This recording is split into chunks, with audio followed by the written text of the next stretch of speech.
আজকে আমরা verification of KVL and voltage division rule দেখব। তো প্রথমে আমরা কেভিএল কাকে বলে এটা আমরা যদি দেখি, কেভিএল বা কারশফ ভোল্টেজ ল বলে কি, যে কোনো একটা সার্কিটে যদি অনেকগুলা রেজিস্টর থাকে, ইন্ডিভিজুয়াল রেজিস্টর গুলোতে যে ভোল্টেজ ড্রপ হবে, সাপোজ এই রেজিস্টরের এক্রসে R1 রেজিস্টরের এক্রসে একটা ভোল্টেজ ড্রপ হচ্ছে V1, R2 রেজিস্ট্যান্সের এক্রসে ভোল্টেজ ড্রপ হচ্ছে V2, R3 রেজিস্ট্যান্সের এক্রসে ভোল্টেজ ড্রপ হচ্ছে V3। এই যে টোটাল যে ভোল্টেজ ড্রপ হচ্ছে এবং আমার যে সাপ্লাই, যে ভোল্টেজ সাপ্লাই দিতেছে আমরা বলতেছি ভিএস, ঠিক আছে? এই ভিএস আর V1 plus V2 plus V3 কি হবে? সমান হবে। That means KV according to KVL, VS equal to V1 plus V2 plus V3, ঠিক আছে? আবার আমরা যদি ভোল্টেজ ডিভিশন রুল চিন্তা করি, ভোল্টেজ ডিভিশন রুল হচ্ছে থিওরিতে অলরেডি হয়তো তোমরা পড়ে থাকতে পারো, যে ভোল্টেজ ডিভিশন রুল হচ্ছে V1 ইজ ইকুয়াল টু কি হবে? R1 by R1 plus R2 plus R3 into VS। Similarly V2 is equal to হবে R2 by R1 plus R2 plus R3 into VS।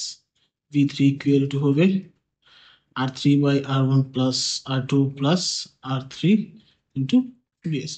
তো এই এক্সপেরিমেন্টটাই হচ্ছে আমরা ভেরিফাই যদি করতে চাই এক্সপেরিমেন্টালি, তাহলে কি করতে হবে? তিনটা রেজিস্টর নিতে হবে। রেজিস্টর নিয়ে আমরা যদি এরকম সিরিজে কানেক্ট করি একটা পাওয়ার সাপ্লাইয়ের সাথে, তাইলে পাওয়ার সাপ্লাই যে ভোল্টেজ সাপ্লাই দিবে আর ইন্ডিভিজুয়াল রেজিস্টর গুলা যে ভোল্টেজ ড্রপ হবে, সবগুলা যোগ করলে পাওয়ার সাপ্লাইয়ের ভোল্টেজের সমান হওয়ার কথা। তো আমরা চেষ্টা করি এটা হয় কিনা দেখার জন্য। তো এখানে আমরা ফিক্সড রেজিস্টর ইউজ করতে পারি অথবা ভেরিয়েবল রেজিস্টর ইউজ করতে পারি। তো নর্মালি যখন আমরা এক্সপেরিমেন্ট করি, এক্সপেরিমেন্টের সময় মাল্টিপল মানে ডাটা হচ্ছে মাল্টিপল টাইমস রিপিট করা লাগে। রিপিট করে করে ডিফারেন্ট ডিফারেন্ট রেজিস্ট্যান্সের ভ্যালুর জন্য ডাটা নিলে এটা কোনো যদি অ্যানোমালিস থাকে, অ্যানোমালি গুলা ওভারকাম করা বা আইডেন্টিফাই করা সম্ভব হয়। সো আমরা অনেকগুলো যেহেতু ডাটা নিব, এর জন্য হচ্ছে কি রেজিস্টার গুলো, ভেরিয়েবল রেজিস্টার নিলে রেজিস্ট্যান্স গুলো চেঞ্জ করাটা ইজি হবে। তো সার্কিটটা বেসিক্যালি দেখতে এরকম, তিনটা ভেরিয়েবল রেজিস্টর নিব সিরিজ, এবং তিনটা ভেরিয়েবল রেজিস্টরকে একটা পাওয়ার সাপ্লাইয়ের সাথে সিরিজে আমরা কানেক্ট করব। তো আমরা শুরু করি। একটা ব্রেডবোর্ড নিলাম, ব্রেডবোর্ডে আমরা পাওয়ার সাপ্লাই কানেক্ট করব। আমরা চাইলে এই যে পাওয়ার রেল গুলো ইউজ করতে পারি অথবা মাঝখান থেকে কানেকশন নিতে পারি। তো আপাতত আমি মাঝখান থেকেই দেখাই। এখানে পজিটিভ দিলাম সাপ্লাই, এখানে সাপ্লাই নেগেটিভটা দিলাম। সাপ্লাইটা সামনে রাখি, তিনটা ভেরিয়েবল রেজিস্টর নিচ্ছি। তো প্রথম ভেরিয়েবল রেজিস্টরটা হচ্ছে আমাদের পাওয়ার সাপ্লাই থেকে, ঠিক আছে, অন্য একটা রেজিস্টরের সাথে সিরিজে যাবে। তো সেকেন্ড রেজিস্টরটা আমি এখানে কানেক্ট করি এটার সাথে, এটা। আর হচ্ছে থার্ড রেজিস্টরটা আমরা এখন কানেক্ট করি, ঠিক আছে? এই হচ্ছে আমাদের তিনটা রেজিস্টর কিন্তু সিরিজে কানেক্ট হয়ে গেছে। এখান থেকে সাপ্লাই আসছে এই সোজা রাস্তা দিয়ে, আবার সাপ্লাই নেগেটিভে চলে যাচ্ছে। সো তিনটাই যেহেতু আমরা সিরিজে কানেক্ট করছি, এখন হোপফুলি আমরা যদি হচ্ছে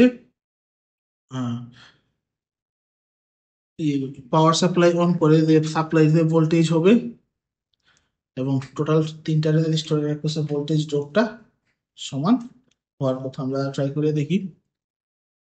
তো আমরা পাওয়ার সাপ্লাই অন করছি, পাওয়ার সাপ্লাই অন করে হচ্ছে আমরা 5 ভোল্ট দিচ্ছি, ঠিক আছে? 5 ভোল্ট আমরা অন দিছি। তো 5 ভোল্ট যে এক্স্যাক্টলি 5 ভোল্ট আছে এটা ভেরিফাই করার জন্য আসলে আমরা একটা মাল্টিমিটার নিব। ভোল্টেজ মোডে নিয়ে আমরা যদি ভিএস এর,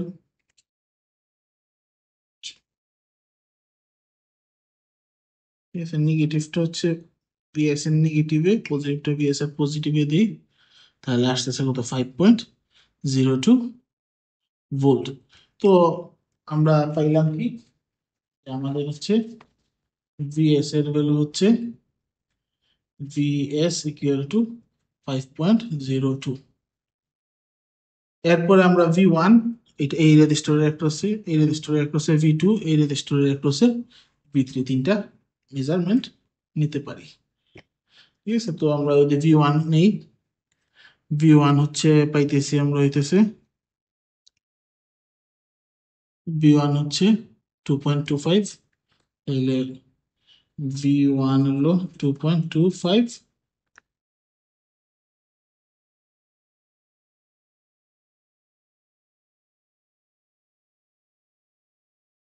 ভি2 হচ্ছে আমরা যদি নেই, ভি2 হইতেছে 1.22, ভি2 হইতেছে 1.22, আর ভি3 হইতেছে 1.51, ভি3 হলো 1.51। তো মোটামুটি যোগ করলে কাছাকাছি আসতেছে 4.98 ভোল্ট। তো মোটামুটি আমরা বুঝতেছি যে কেভিএলটা মোটামুটি এখানে মানে অ্যাপ্লিকেবল হচ্ছে। সিমিলারলি আমরা যদি হচ্ছে এখন এই যে ভি1, ভি2, ভি3 এগুলো যদি আমরা ভোল্টেজ ডিভিশন রুল ইউজ করে বের করতাম, তাইলে কত আসতো সেটা জানার জন্য আমাদের জানতে হবে কি রেজিস্ট্যান্স গুলার ভ্যালু কত। তাইলে রেজিস্ট্যান্স গুলার ভ্যালু আমরা তাইলে সার্কিট থেকে খুলে মাল্টিমিটারটা রেজিস্টার মোডে নিয়ে আমরা রেজিস্ট্যান্সের ভ্যালু মেজার করতে পারি। এখন যদি আমরা রেজিস্ট্যান্সের ভ্যালুটা মেজার করি, পাচ্ছি হচ্ছে R1 এর ভ্যালু হচ্ছে অ্যারাউন্ড 100K। তাহলে R1 আমরা পাচ্ছি হলো অ্যারাউন্ড 100 কিলো ওহম। সিমিলারলি যদি আমরা R2টা নেই, R2টা বের করে যদি আমরা রিডিং নেই, পাচ্ছি হচ্ছে 54.5, R2 হইতেছে 54.5 কিলো ওহম। R3টা যদি নেই আমরা,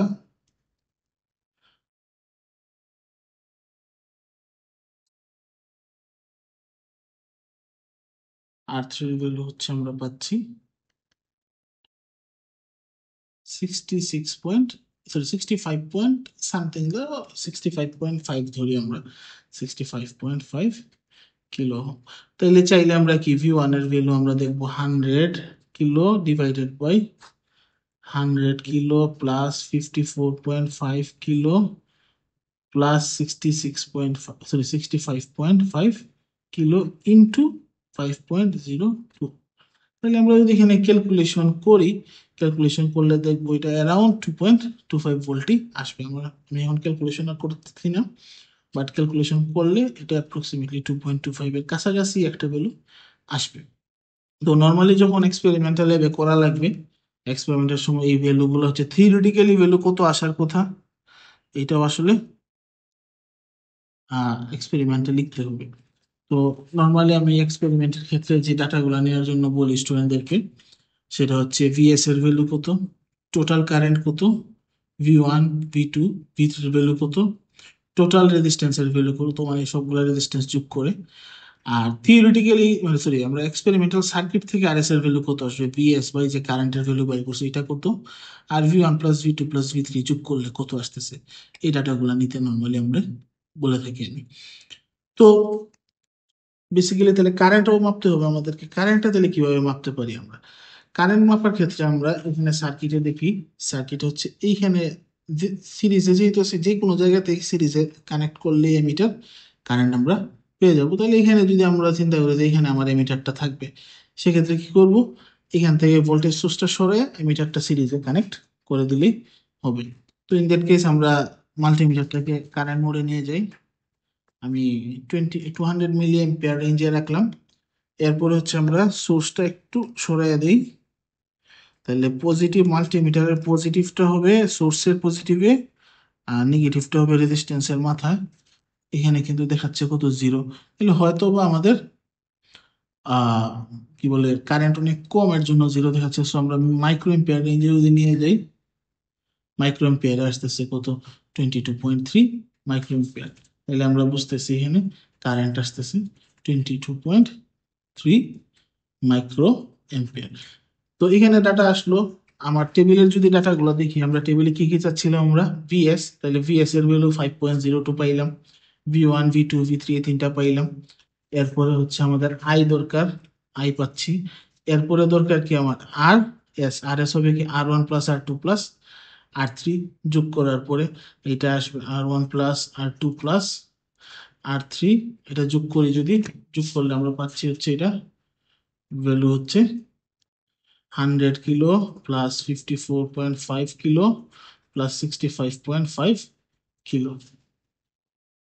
অ্যাড যদি করি আমরা, অ্যাড করলে পাচ্ছি হচ্ছে এটা I think 220 kilo ohm R S পাইতেছে। আবার আরেকটা আর এস এর দরকার ভ্যালু হচ্ছে আমাদের, সেটা হচ্ছে VS by I. R S equal to VS by I দিয়ে যদি আমরা করতে চাই, ভিএস এর ভ্যালু হচ্ছে 5.02 divided by 22.3 micro ampere. Micro মানে টাইমস 10⁻⁻⁶। তো এটা ক্যালকুলেট করলে হোপফুলি কাছাকাছি একটা ভ্যালু আসবে। তো নেসেসারি না দেখলে সেমই আসবে লেবে, যখন আমরা এক্সপেরিমেন্ট করব, এক্সপেরিমেন্টের ক্ষেত্রে ভ্যালু যা আসবে তাই আমরা হচ্ছে ডাটাতে বসাবো। তো এরকম এই যে সেম এই যে ডাটাটা নিলাম, এরকম হচ্ছে 5-6 বার হচ্ছে আমরা ডিফারেন্ট ডিফারেন্ট রেজিস্ট্যান্স কম্বিনেশনের জন্য ডাটা নিয়ে দেখব প্রতিবার কি আমাদের কেভিএলটা ভেরিফাইড হচ্ছে কি না। তো এই হচ্ছে আমাদের experiment 3, verification of KVL and voltage division rule. ধন্যবাদ সবাইকে, আগামী ভিডিও দেখার আহ্বান রইল।